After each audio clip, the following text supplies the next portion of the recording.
Stormers finished the game with 13 but hold on to win. My name's Mark, let's talk rugby.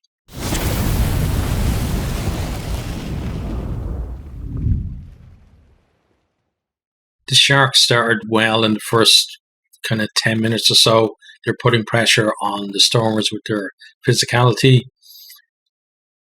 They then take the lead from the tee, but they did actually go over the shot clock for the kick, but the referee was happy with it, so there was no real issue there. 3-0 to the Sharks there. Then Stormers win a scrum penalty and they kick it up the line into the 22. That became a bit of a theme of the day. Like, Stormers scrum were really on top most of the game. They make decent ground with the maul initially, but then the Sharks are able to drive them back as they break away from that. Blumkeys, though, he offloads and puts Farnberg Magomazulu over to score.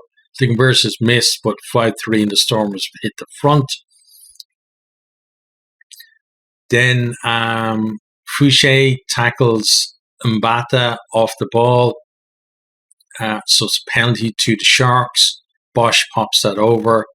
They're back in front, 6-5. But then, like, the Sharks, like, they're kind of the architects of their own downfall, really. Like, first of all, so we have Grant Williams puts a purr up and under, basically almost straight up in the air. And it's right inside his own 22 as well. The ball ends up with Venter. He throws a pass which is intercepted by Dixon, who's basically standing like in what would have been an offside position, but there was no offside. It was from open play here.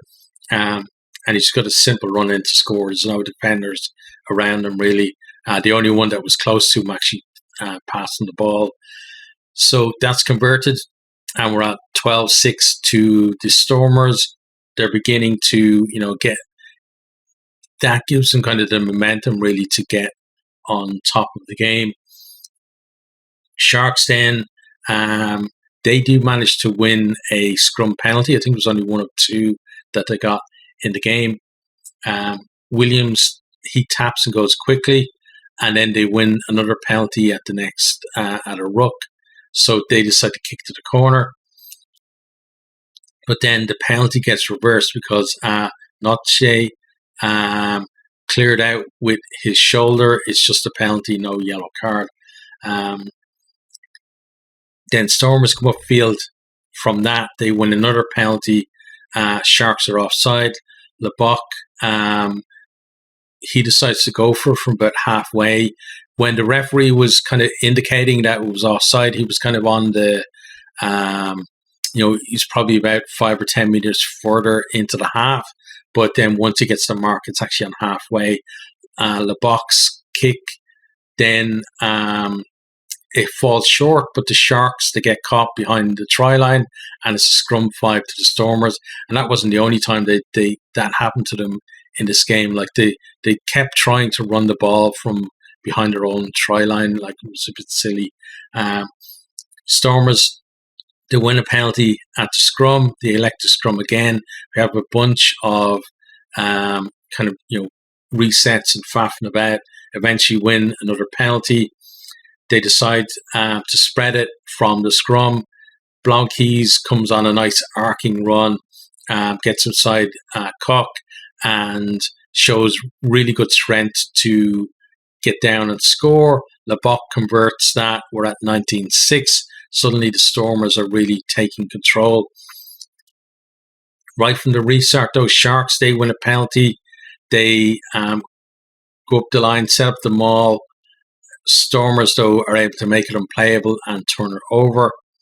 And then from there, the half kind of peters out. We're at 19-6 at the break. The Sharks did make the better start in the first kind of 10 minutes or so, but the Stormers are clearly on top at this stage. to start the second half, then Williams is kind of like they have a ruck, and Williams is kind of looking behind them to see where the players are. Are they set? He doesn't notice that the ball has actually come out of the ruck, and then one of his own players kind of nudges it forward from his boot. It hits Williams, and then it's offside. So it's a penalty. I think it was Venter's boot that it came off. Offside there, though. So it's a penalty. And kind of very poor for Williams, not kind of paying attention, to where the ball was. Stormers, though, they can't make anything from that penalty. But then we have a seatbelt tackle from Janse van Rensburg, gives them another penalty. But again, they can't really make the most of that either. Just then, the Sharks, they lose Fassi, and we also go off on a stretcher. Looked like a leg injury there. Then when we get back playing again, Dweber gets pinged for not rolling away. It's a penalty to the Sharks. They kick it into the 22. Looks like a decent, opportunity for them to start clawing their way back. Stormers, though, again, they make the maul unplayable, turn the ball over, win the ball with the penalty at the scrum, and then they can clear. And like one thing as well with the scrums is that the field, like the grass, just kept cutting up as well. With those, they were talking about in the commentary that it's going to be relayed with kind of 50% synthetic at the end of the season, and it looked like it definitely needs it. From here, then the Sharks, they're kind of finding it hard to get themselves into the game. They're making silly errors, but also when they try and spread the ball, knock-ons and stuff are causing problems as well. Cock manages to make a break down the wing, and then they go back inside, but they knock it on, and then you could almost predict it. Stormers win a penalty at that scrum. Stormers then they break up field, get it out to Blomakis. He's got a man outside of him, but he kind of drifts out into his space. So then he tries kind of a one-handed basketball pass back inside. That doesn't go to his own player, but the Sharks player knocks the ball on. Stormers have a scrum 10 meters out. Probably should have been a try if Blomakis had to kind of straighten a little bit and drawn the defender and then given the pass to the guy outside him, probably would have been a try in the corner. But from the scrum, then Lebach, he puts in a cross kick.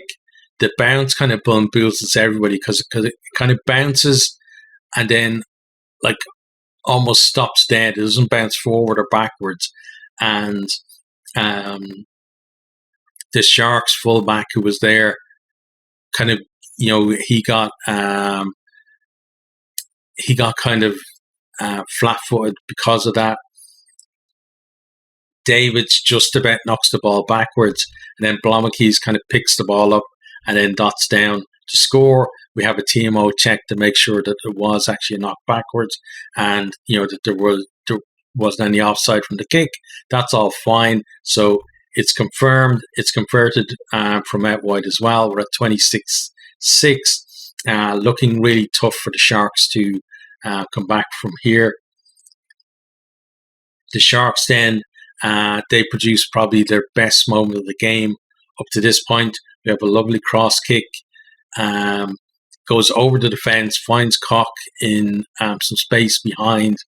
He's close to the line. He then puts it's a Penkeys over to score in the corner. The conversion is missed. We're at 26-11. But then there's a big scuffle afterwards because so it was Free who tackled the try scorer and tried to dislodge the ball but wasn't able to. But then Cock comes in on him and then everybody just piles in. And then Cock then gets penalised. So the try stands, but we restart from the halfway line with a penalty to the Stormers. The Stormers then they win another penalty for playing the ball on the ground by Painties. And it was a bit of a weird one because what happens is that the ball kind of goes loose and it's on the ground. And he's coming forward to try and collect it, but he kind of slips over. So he's on the deck. And as he falls and kind of reaches out towards the ball, he kind of almost ankle taps his own player who was going to just hack the ball upfield. So then that player misses the ball and overruns it. And then Pinky's then dives on the ball. So then he gets penalised for playing the ball on the ground. Stormers, they go to the corner, but the Sharks did really well. They disrupt the maul. They force a knock on there. Then they win, a rare scrum penalty for them and kick the ball up the line. The maul makes some really great progress. And then Jancy van Rensburg, he comes steaming as they kind of spread it. He comes steaming onto the ball and then drives over. He's got a couple of defenders in front of him, but he's driving them back as well over the line. They can't halt him, and really great strength from him to score. That's converted though at 26-18, and Sharks, they're looking much better now. And Stormers kind of looking a bit shaky, really, after being so far ahead. Stormers, though, from the restart, they almost scored themselves. But Yankees, he spills the ball as he's trying to offload. Then a couple of phases later, Sharks, they win a penalty. Williams taps and goes. And Sandy is basically standing right beside him and jumps on him and tackles him. So he's not back 10. It's a cynical foul as well. So he gets yellow carded. So the Stormers are down to 14 for the rest of the game. Sharks kick it up the field. They claim the line out. And then pass the ball back to Williams. He then runs through the middle of the line out and nobody gets a hand on him. Gets in behind the defense, and he just has Sanatla to beat. Puts on a great step to bamboozle him, goes around him. Sanatla kind of sticks his leg out as he's going by, but he's able to get over and score. Sanatla then gets a yellow card for the trip, and Stormers are down to 13. The conversion's missed. We're at 26-23, 3-point game. Wouldn't have expected this given how well the Stormers are playing earlier, but it's kind of, credit to the Sharks, the way they've come back. Bosch, though, then makes an error. The ball is kind of passed back into 22. He kicks it out on the full, and it gives the line out in a good position to the Stormers. The maul manages to rumble forward to about 5 meters out.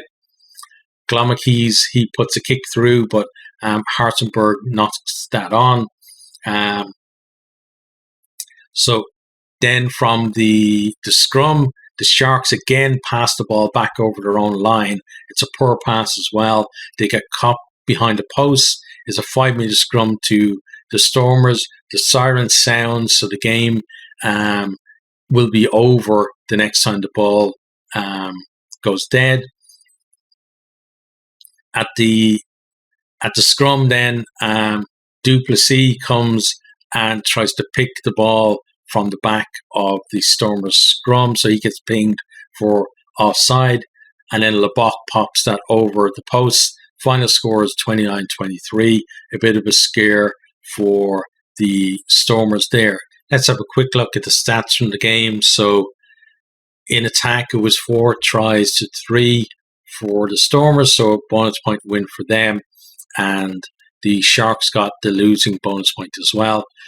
Possession was 50-50.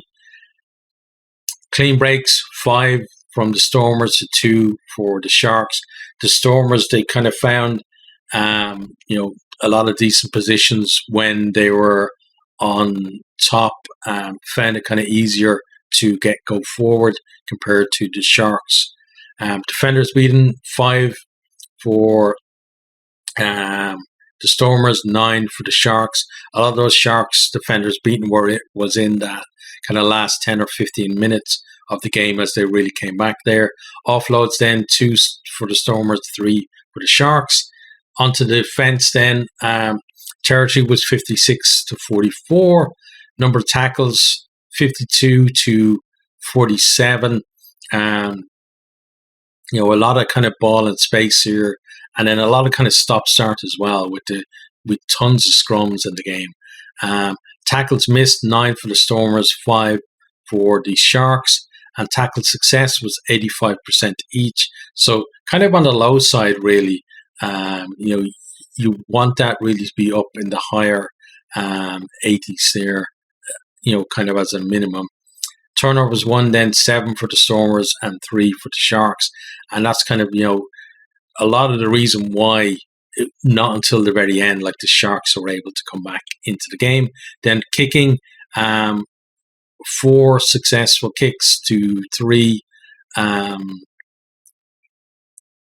So like a couple of conversions and a couple of penalties for the Stormers, or sorry, 1 penalty and the rest of conversions for them.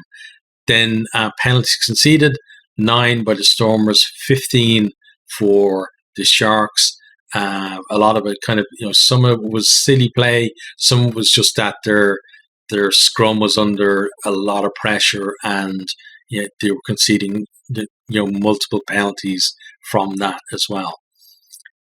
So in terms of the two teams then, Stormers were kind of similar to Munster last night, where you thought they had the game won, and then suddenly the opposition are coming back at them and they're kind of finding it hard to close out the game, but they do in the end, and just hang on for the win. It would have been a bit of a scare for them as the Sharks came back at them.